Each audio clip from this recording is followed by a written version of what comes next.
3 of the world's most difficult golf shots. Let's do it. And let's do it now. Pull up. Getting closer, isn't it? It's a bit like your full swing.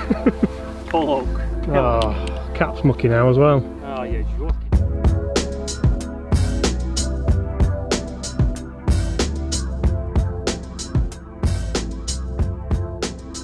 Maybe I just need to get closer to it. Anyway. Hi everyone, James Robinson here. Guys, first things first, welcome back to another episode of Short Game Saturday. Christopher, how are we? Very good, yourself? I'm very good, thank you. I was good, but now it's raining. Yeah, I don't know what's happened. Winter's here. Winter is here. Winter is coming. Correct. Anyway, 3 of the world's most difficult golf shots, Chris, and these are all going to focus mainly around the green, because that's probably the shortest, well, the hardest thing to master. Are you thirsty, mate? No, I've hydrate. You've got to hydrate, haven't you? Hydrate, yep. Other waters are available. Anyway, first one, 40 to 50 yard bunker shot. Yep. Difficult, nightmare. Some people duff them, leave them in. Other people would send them straight over those trees there. So Chris, how are you going to play this? Okay, so the way I would play this, so 40 yards, I've got obviously the options 58, 54 and 50. So I have gone with my 50 degree. Yep. So I'm going to play this more, still open the club face, but I'm playing this now to, even if it lands short, it's going to run up. The old duff and run. The old duff and run. So it's a little bit more consistent for distance wise. We should be able to make sure that it gets onto the green. We can commit to the shot. We know it's going to run out, as in comparison to the shot you're probably going to play. 60 and smash it. No, it's 56 this one. Oh, you must have left it in the car. Right, so again, ball position stays forward, stance is a little bit wider, foot turned out. Similar to what we did last week with the hands lower. A little bit lower, and then again commit and keep the speed and get to that finish.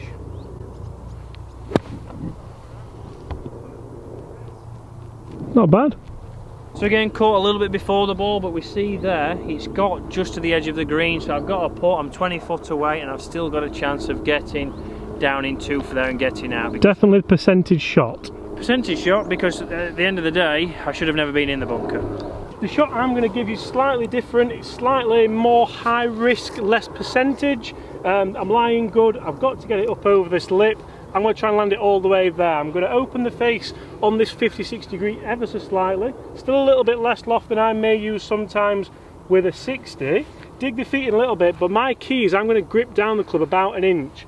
Catching it a little bit thin is always the lesser of the 2 evils I find. So I'm going to try and land it all the way there, hopefully with a little bit of spin. Like I said, I'm going to grip down it about an inch and hopefully get inside Chris.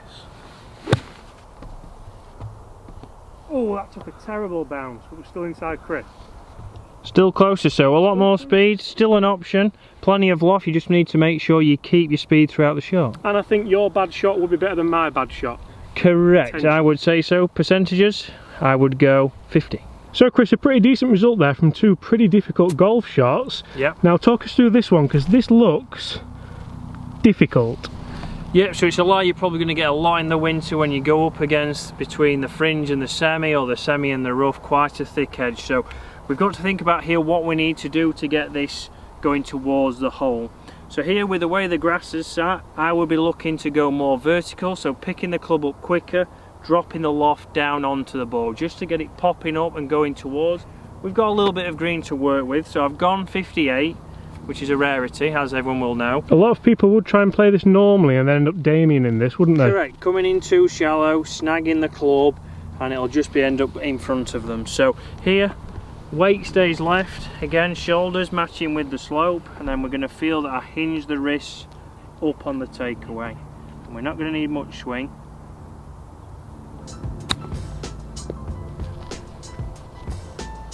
Good. So from there, green's pretty quick at the moment. It's not an easy shot, but I've given myself a putt. So Chris, that's a very, very good attempt, and I think you're definitely right there. One thing you have to be asking is, first of all, why it's being left there. Yep. But also, don't just try and play this normally. So if you try and play it normally, it's not going to work. Yep. So what I'm going to do, I'm going to employ the Texas Wedge. So what I mean by that is I'm going to use the leading edge of this club and basically use the wedge as a putter. Yep. Okay, perfect. So pop that in the same. There we go. So what I'm going to do, I'm going to use the leading edge of the club onto the equator of the ball. So effectively the grass isn't even there. And you can see there, that is how I'm generally going to get that out there. Sit. Green's quick and caught me out a little bit. But that's a lot better than trying to play this normally.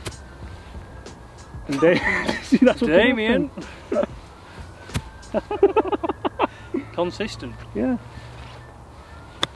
There we go. Right, Chris, so we've played a long, difficult bunker shot. We've played one against the collar of an almighty rough. Yeah. Now, what's the shot that 99.9% of golfers dread? So the up and over the bunker to a short, relatively short-sided flag. So here, obviously, what I see a lot of times is people straight into les bunkers. French for the day. Yeah. So what we need to do, make sure here is, I don't mind you having loft, so I've gone my 58 here, but it's about keeping the speed. And what I see a lot of times is people get a little bit scared, start to accelerate, and they'll dig into the ground before and Damien it straight into the bunker. So here, be nice and positive, have the club face open. What we want to make sure from here is we let the club head pass the hand, so we can really let that pass. Problem we see with amateurs is they might try and fall back to help it up. We're going to keep that weight left, let the club head fall and go straight underneath with plenty of loft. So plenty of speed, and we can get that. Oh, terrible again, missed. Up and over. So James, how would you play? Would you play the same, or would you maybe...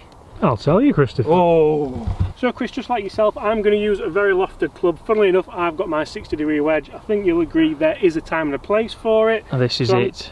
This is your time to shine. This is my time to shine. So I'm going to actually approach it a little bit like we did last week in Short Game Saturdays. I'm going to lower the hands down. Okay. Keep the weight left. I'm actually going to have quite an early release and feel like that loft point at me after the shot. For me, if I do that, then I should be able to release that, get the ball up airborne. I'm pretty good. And fairly close to the flag-ish, kind of. We're putting. So guys, there's a couple of different ways of playing three of the hardest shots in golf. And Chris, one of the big things for me there is, you're not always going to put them insanely close. You've played a fantastic shot there over the bunker. I played a fairly average shot. I'm still pretty happy with that result, because I know that I'm not going to waste shots, I'm not going to leave shots out here on the golf course. And that's something that you should really think about. It's not always the spectacular Hollywood shot. No, that's it. So most of the time around the greens for your mid-handicappers, hit anywhere on the green and giving yourself the best chance at a putt. You see James has actually gone past the hole there, so he's got a reasonably flat or uphill putt coming back to the hole. So that's something that people don't necessarily look at. If you go past, even if it's 15 feet past, that's better than Damien it into the bunker. On the other ones, again, it's about which one you feel comfortable with. If it's one with more speed, like James out of the bunker, or me around the edge of the green, or if it's the one that's a little bit more controlled, less that can go wrong. Think about, obviously there is different options, which one suits you. Absolutely. And guys, before we get eaten to death by midges, I'm going to finish this video. Guys, thank you so much for watching. Really hope you've enjoyed that. It was another episode of Short Game Saturdays. Cheers, Chris. Thank you very much. Guys, apart from that, I'll see you tomorrow. And I'll see you maybe in the week on one of James's video, if not on Saturday.